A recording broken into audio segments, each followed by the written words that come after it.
Welcome to Sangeeta Kitchen. Sangeeta কিচেনের তরফ থেকে আপনাদের সকলকে আন্তরিক শুভেচ্ছা এবং ভালোবাসা রইল। আজকে আর একটা রেসিপি নিয়ে হাজির হয়েছি, সেটা হচ্ছে কচু পাতা বাটা। এই জন্য দেখুন আমি যে শোলা কচুর পাতা, এরকম যেগুলো কচি কচি পাতা এরকম সরু সরু হয়ে আছে, পুরো এখনও খোলেনি, সেরকম পাতা আমি গাছ থেকে তুলে বেছে নিয়েছি। এবার এগুলো ছোটো ছোটো করে কেটে নিচ্ছি, কেটে নিয়ে আপনাদের সামনে ফিরে আসছি।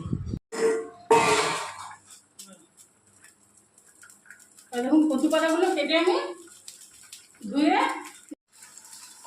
কচু পাতাগুলো আমি ধুয়ে কেটে রেখে দিয়েছি। এবার তার সঙ্গে আর লাগবে এরকম কেটে রাখা পেঁয়াজ,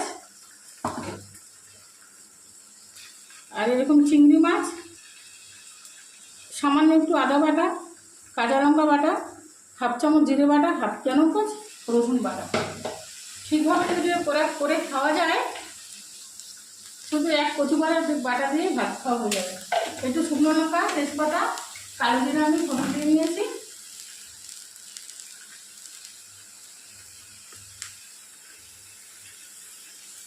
এবার এর মধ্যে দিয়ে দেবো তেল, সরষের তেল দিয়ে দেবো।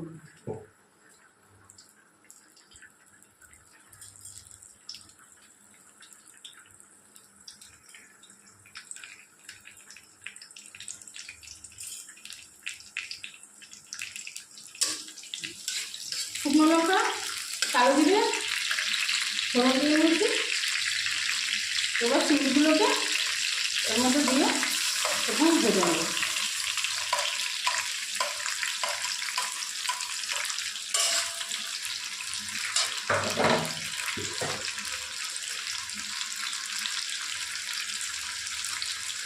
দিয়ে দেবো একটু হলুদ,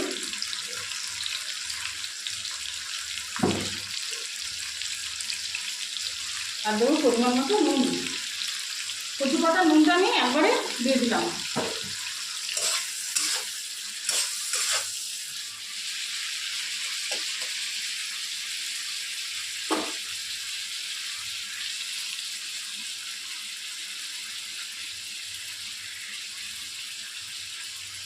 চিংড়িগুলো লাল লাল করে ভেজে নিয়ে আমি ফিরে আসছি।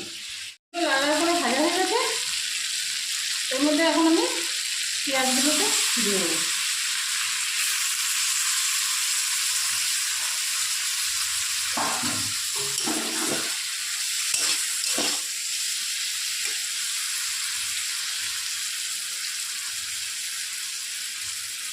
দিয়ে দেবো সামান্য একটু আদা বাটা, কাঁচা লঙ্কা বাটাটা একটু বেশি দেবেন,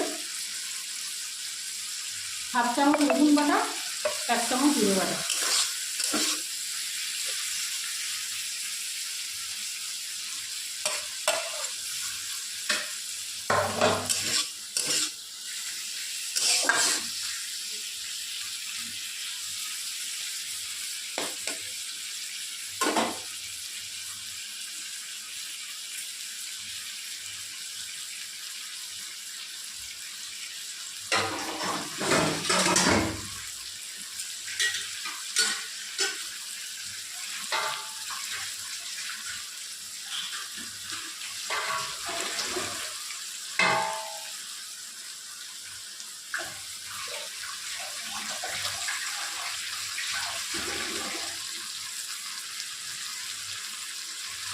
এবার আমি ধুয়ে রাখা কচু পাতাগুলো এর মধ্যে দিয়ে দেবো।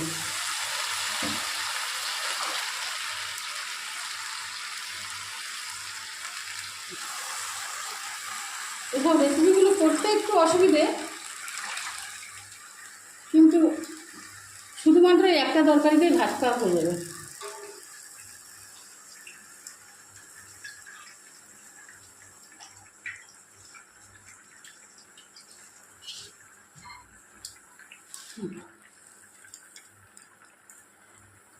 এবার এটাকে চাপা দিয়ে রেখে দেবো 5-7 মিনিট। দেখুন ঢাকাটা তুলেছি, আর এটাকে আমার মজে গিয়েছে, অল্প একটু হবে। এবারে এটাকে আরও 10 মিনিট ধরে একদম নেড়ে নেড়ে নেড়ে নেড়ে পাতাটা ঘেটে যাবে, এরকম ভেঙে ভেঙে দেবো। আর একদম নেড়ে নেড়ে শুকনো শুকনো শুকনো করে নিয়ে আমি আপনাদের সামনে ফিরে আসি। এই দেখুন কচু পাতাটা ঢাকার পরে একবারে গলে গিয়েছে আমার।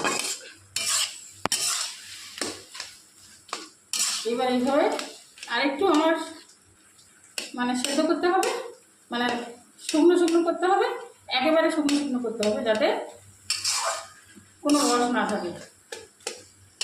এবারে নুনটা আপনারা দেখে নেবেন। আর এরকম রসটা যাতে না থাকে সেরকম আরও 2-3 মিনিট শুকিয়ে নিয়ে দেখুন 3-4 মিনিট পরে একবারে শুকিয়ে এসছে। এবার আমি সামান্য একটু চিনির মধ্যে দিয়ে দেবো। আপনাদের তো বলেছি যে কচু পাতা বাটা, কিন্তু এটা বাটা নয়, আমার ভুল হয়ে গেছে। এটা এইভাবেই করলেই, এটা বাটার দরকার নেই।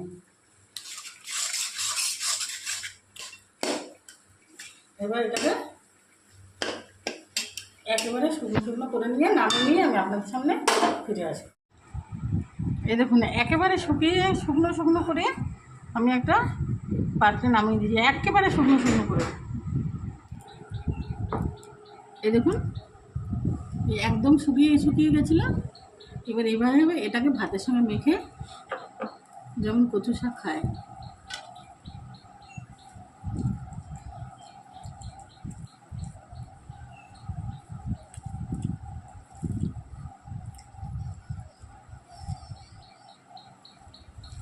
এইভাবে ভাতের সঙ্গে মেখে খেলে এই কচু পাতা দিয়েই আপনাদের ভাত খাওয়া হয়ে যাবে।